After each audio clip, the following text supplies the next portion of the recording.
It is The Element, your favorite hip-hop playground, with me, Queen Azizzar, the pristine queen. I'll answer to all of them, but depends on how you say it and how you come at me. So in just a moment, I'm going to get LandmarQ on the line. We're going to talk all things his latest EP. That joint as well, there's a particular line that I heard that I want to ask him about, and I'm going to play you more of his music as well. And then at 2:30, I bring you some vintage hip-hop. That is where we take a look at the classics. All you have to do is stay plugged in with me on social media, on at Massiv Metro, at The Element SA. I am at Queen Azizzar, and we can just chop it up all for the love of hip-hop as we do. Let's make that call. Let us hear if we can get the man of the moment on the line. Oh, it sounds good. It sounds good. It sounds promising. Hello. LandmarQ. Hello, how are you? I'm good, thank you. How are you? I'm fantastic. Are you in the car or are you in the toilet? Which one is it?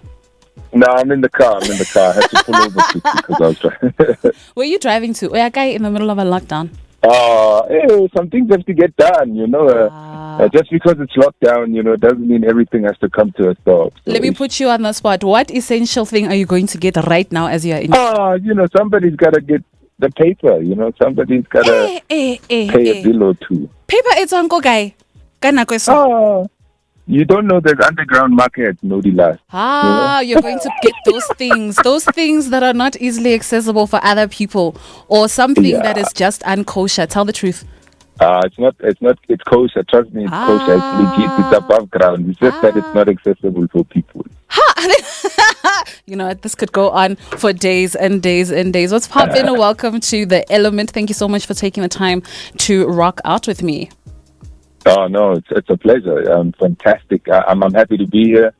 And shout out to everybody who tunes into The Element, real hip-hop in the building. What's good? Ooh, I know you must come do one of my promos. That was just so perfect. You got it. Consider it done. So before we get into the greater project, I just played a joint, right? I just played Water from an Ancient Well. And there's a line that just jumped out at me. And you were saying that it's a time for reckoning. Tell me a little bit more about that, especially at this particular time and this current climate in the country and the world. Yeah, man. A time like this causes every single human being to come to a point of reckoning, about the really important things in their lives. There's a lot of things that we take for granted as human beings because of access.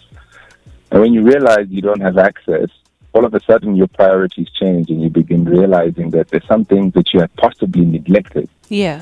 And this is a time for a reckoning, So in the well-being of your soul, the well-being of your spirit, the well-being of your fellow man, family, friends, And it's so true because I've been saying to people that, for whatever reason, this lockdown was, I believe, God's way of making everybody be still. Everybody just needed to stop and take stock personally and on a greater scale. What have you realized the most during this time, and what do you miss the most, or what have you taken advantage of? I don't know if I miss much. It's really crazy. You might even think that I'm totally antisocial, but what I have completely come to a realization of, or what I value the most, or what this time has taught me the most, it's to really, really prioritize the important things. From, my duty and my responsibility to humanity in terms of what I can contribute to society, number one. Mm-hmm. Number two, nourishing my immediate family. Yeah. And just making sure that I'm visible and I can contribute my whole self and my presence. Yeah, of course, there's other things that are concerning survival. Yes. Yeah, which have to be done, right? And sometimes that's a compromise between what you want to do versus what you must and need to do. Yeah. But it's a long way to answer your question, but I really value the fact that I've had some time to think about what's important in my life. What has become super glaring as far as what is important to you? Something that you might have known and was possibly hanging in the back of your mind, but has come to the forefront right now? Well, look at this project, for instance, right? I've always known I need to do a project. From the first time I started rapping, from the time people saw me on Last Stage Fam, they were like, yo, dude, we would love to hear you on a project, right? And I've just never been able to do it because there's a lot of competing things for my attention, right? Right. So, for all of a sudden, of course, I started working on this like late last year, right? Mm-hmm. But I just didn't have the time to complete it. And when lockdown came, all of a sudden my energy was available to conclude the project. Right. You know, I could do the technical stuff, I could do the creative stuff, and really bring it to an end. Something that had been lurking and hanging in the background, I was able to conclude. So there's an easy sort of example of what this lockdown has produced. Right. So, I mean, if you start a project at a particular time and then there's a bit of a delay and there's some time lagging and then you come back to it, but you're not necessarily the same person that began the project. How did the two then come together to become Envy and Avarice? Yeah, very good. You see, it evolved. You're absolutely right. There were a lot of tracks that I had initially done. Mm-hmm. In fact, even the mixtape direction was a much later decision. I had embarked on a project of creating an album. Yeah. That was the task at hand. Yes. Spoke to a bunch of producers, wrote a few ideas and some tracks. Yeah? And I completed them, and I was feeling, this ain't the right time to come out with a project, you know? Really? Who's going to consume it? It's too early in the year. Mm-hmm. A lot of people have never had the benefit of hearing me as a solo artist. Yeah. So before I come up with a whole investment into a project, an album project, let me give the people some taste of what a LandmarQ sounds like on his own. A little palate and cleanser. And that's when the decision of a mixtape came along. All right. So tell me about why you decided to call it Envy and Avarice. Those are very, very two strong themes and ideas. And just for those, so that we do things properly. Now, envy, the definition is painful or resentful awareness of an advantage enjoyed by another, joined with a desire to possess the same advantage, right? That is envy. And then avarice is excessive or insatiable desire for wealth or gain. Why? So my long-term vision is it's actually a medium-term vision. Okay. Is to create a themed mixtape series based on the 7 deadly sins.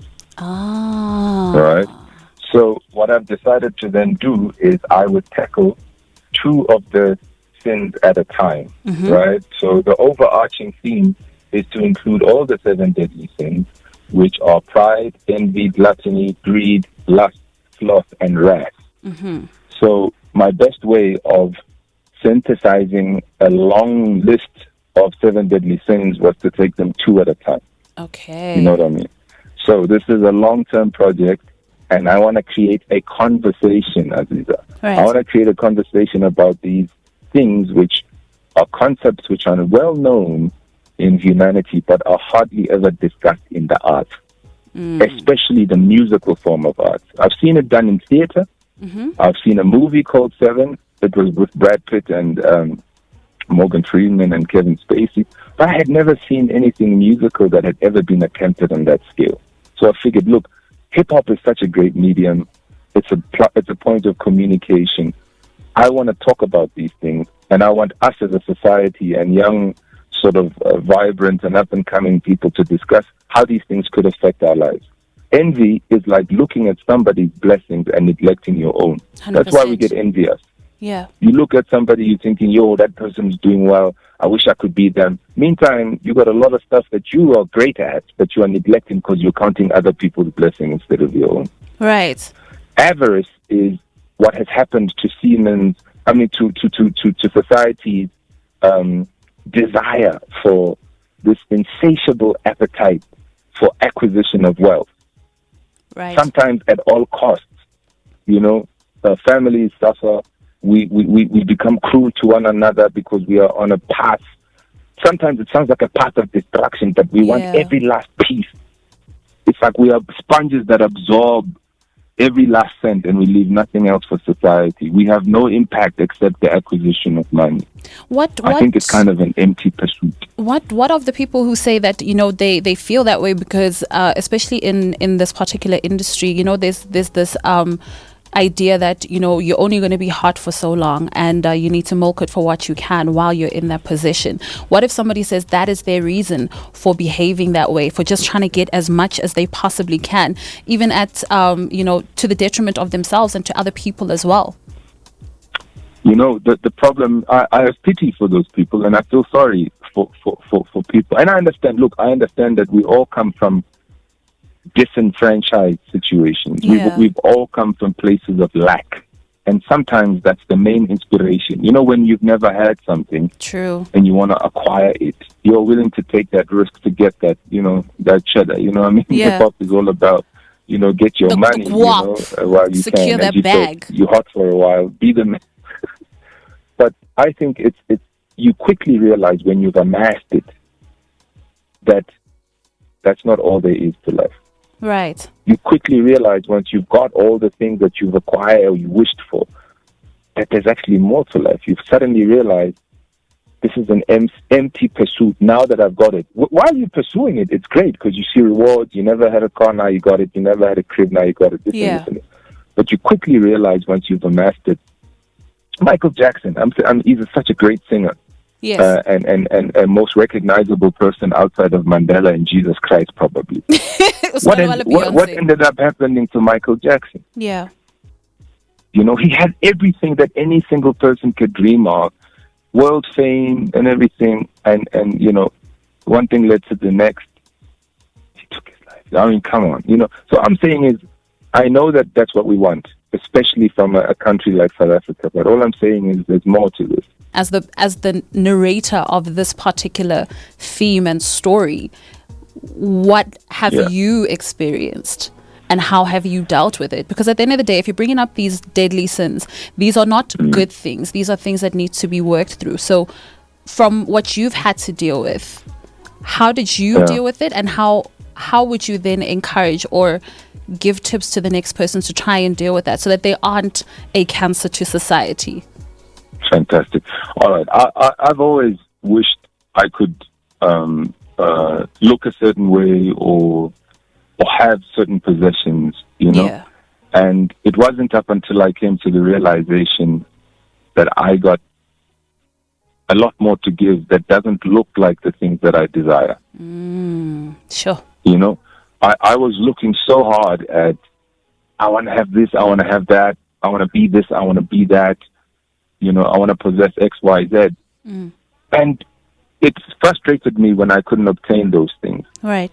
But the peace of mind arrived when I started looking, or people started talking about certain things that I'm good at that I had never really considered. Mm-hmm. And then when I started pursuing and staying in my element, in the things that I'm comfortable at doing and doing extremely well, all of a sudden I didn't care that somebody had something that I didn't have. Wow. Because all of a sudden I realized I've got a lot more to give, and I need to be functional and excel at the stuff that I'm good at. Yeah. And that's when I stopped being envious. I stopped looking at other people as the goal. You dope at this, you dope at that. Such and such is not able to do that. Quit trying to compare yourself to X. Do what you're good at, do you, and all of a sudden, all the anxiousness and the anxiety was alleviated. So that's how I overcame envy. I stopped looking at what other people had, and I said, what am I doing with what I got? Yeah. I got a voice, I got to use it. The society needs a voice like mine. For instance, you just talk, I need to do a link for you. Just a little it's bit. Not everybody, I'm sure that you've asked that question, but you know what I mean. But there's a lot of, I have an artistic contribution that I need, a creative contribution to society. I got to write stuff that people understand, that can be moved by. Right. If I don't do it, who's going to do it? Hey, that's very, very true. So there are 7 joints on this particular one. There's Water from an Ancient Well, Wings, Misunderstood, So Appalled, Duppy Freestyle, Future Classic, and That White. Right. Tell me about some of the production on there as well. Yeah.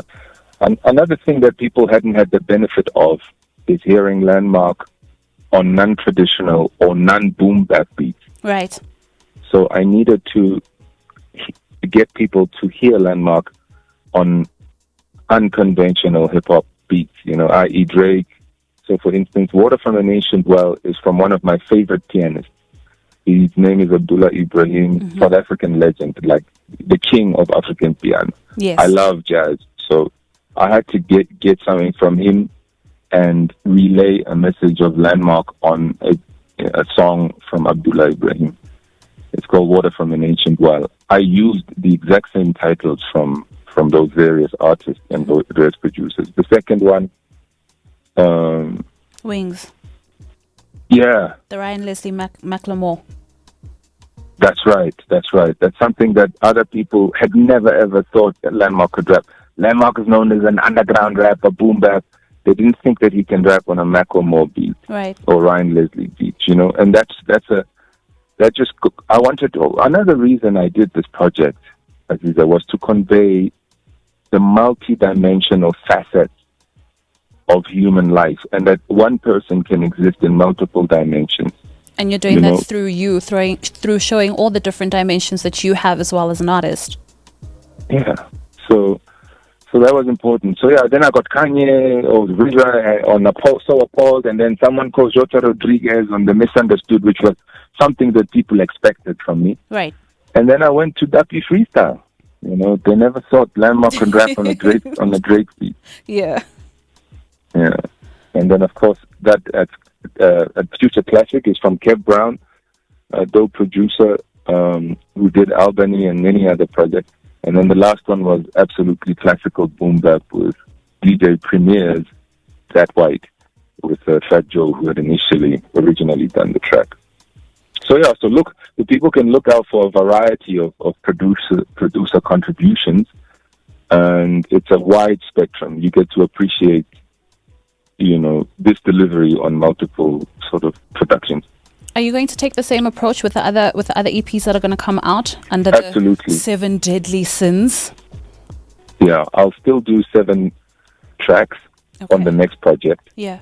Retaining the theme of 7 Deadly Sins, and I'll probably do maybe Lust and Gluttony. Maybe that will be the next one, and then the next one will be Slothfulness and Anger, So it's playing on these things.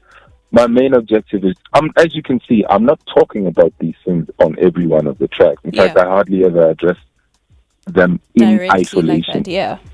However, what I want to do is to create a longer conversation beyond these projects. The projects are just like messengers, but the conversation is something that we need to just be top of mind and be sort of close to our consciousness.